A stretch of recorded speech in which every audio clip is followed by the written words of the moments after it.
Informasi emiten pemirsa, setelah absen membagikan dividen selama 1 tahun, PT Barito Pacific Tbk atau BRPT akan menebar dividen tunai untuk laba bersih tahun buku 2025. Jumlah pembagian dividen tunai final senilai 8,5 juta dolar Amerika atau hanya setara 1,7% dari laba bersih di 2025. Dikutip dari Keterbukaan Informasi Bursa Efek Indonesia, Rapat Umum Pemegang Saham Tahunan PT Barito Pacific Tbk menyetujui pembagian dividen tunai final senilai 8,5 juta dolar Amerika atau hanya setara 1,7% dari laba tahun berjalan yang diatribusikan ke pemilik entitas induk. Untuk tahun buku 2025 yang mencapai 489,81 juta dolar Amerika. Rapat juga menyetujui dana senilai 1 juta dolar Amerika atau sebesar 0,2% dari laba yang disisihkan sebagai dana cadangan. Manajemen Persero mengatakan sisa 480,3 juta dolar Amerika atau setara dengan 98,1% akan dicatat sebagai laba ditahan untuk membiayai kegiatan usaha perseroan dan entitas anak. Setelah absen membagikan dividen selama 1 tahun terakhir, Persero membagikan dividen di 2024 dari laba tahun buku 2023. Pada saat itu Persero menebar dividen sebesar 5 juta dolar Amerika atau setara dengan 19% dari laba bersih. Selain itu, RUPST menyetujui untuk memberikan kuasa dan wewenang penuh kepada Direksi Perseroan untuk menentukan jadwal dan tata cara pelaksanaan pembagian dividen tunai tersebut serta mengumumkannya sesuai dengan peraturan perundang-undangan yang berlaku. Diketahui di sepanjang tahun 2025, Persero berhasil membukukan laba bersih sebesar 489,81 juta dolar Amerika, berokit 767,3% dibandingkan capaian tahun buku 2024 senilai 56,48 juta dolar Amerika Serikat.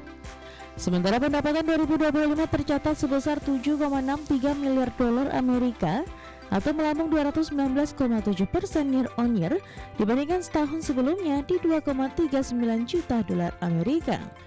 Sektor petrokimia menjadi motor utama penyumbang pendapatan, melonjak 293,3% year on year menjadi 7,02 miliar rupiah, disusul segmen energi yang mencatat pendapatan 605 juta dolar Amerika. Berbagai sumber IDX Channel.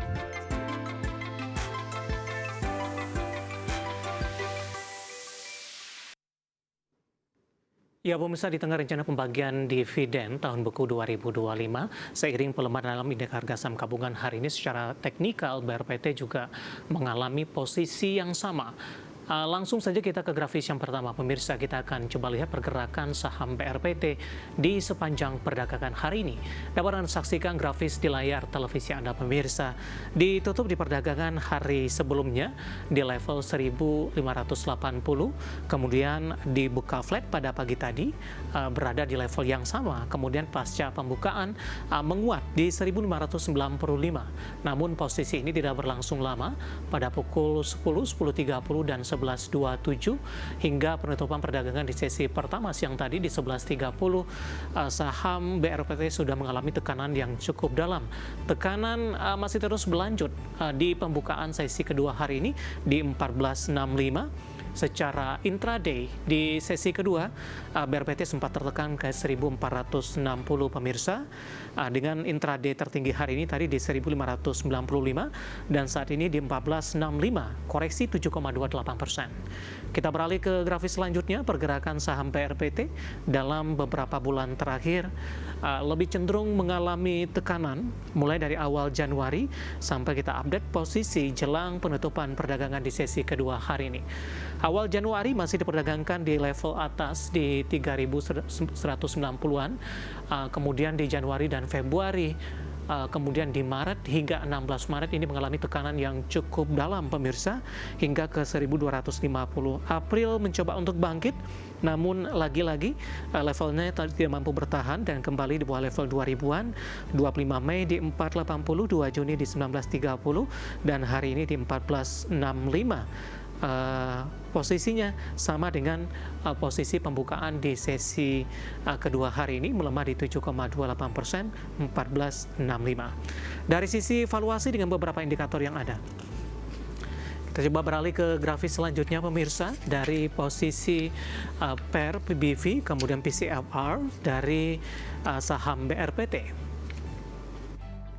Di antaranya adalah ada pairnya di 22,49 kali, kemudian juga PSR-nya di 0,79 kali, PBV-nya sudah jauh di atas 1 kali, 3,49 kali, dan PCFR minus di 9,58 kali.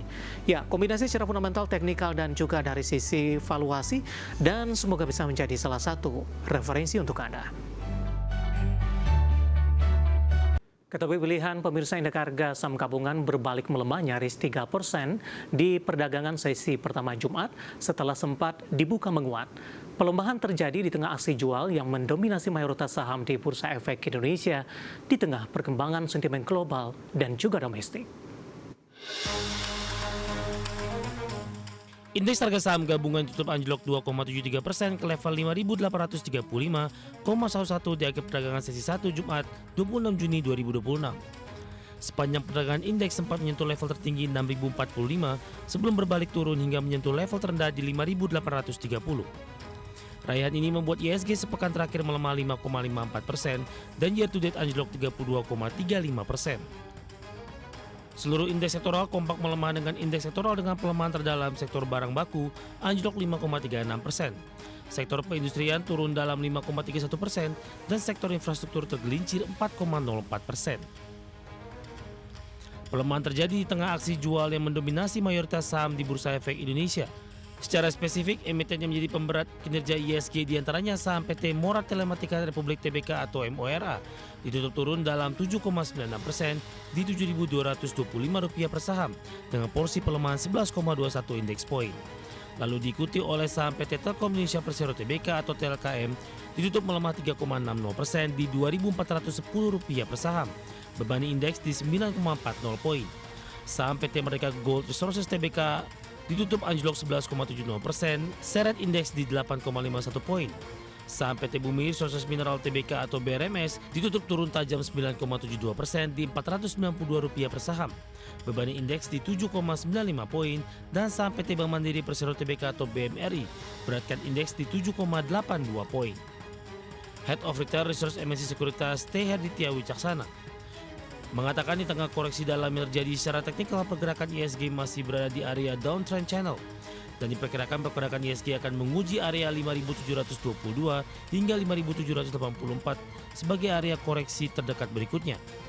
Dari sentimen, MNC Sekuritas memperkirakan sentimen yang mempengaruhi IHSG antara lain koreksi dari IHSG sejalan dengan mayoritas pergerakan bursa regional Asia melemah di tengah perkiraan adanya aksi sell off emiten teknologi.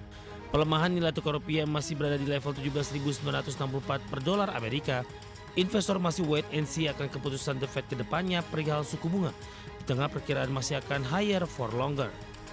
Pelemahan harga komoditas minyak dunia koreksi ke level 70 dolar Amerika per barrel. Harga emas melemah ke bawah 4 ribuan dolar Amerika per troy ounce, di mana diperkirakan pengaruh emiten yang berkorelasi dan dalam sepekan sudah terjadi outflow sebesar 60 triliun rupiah. Dari bagi sumber untuk Adex Channel.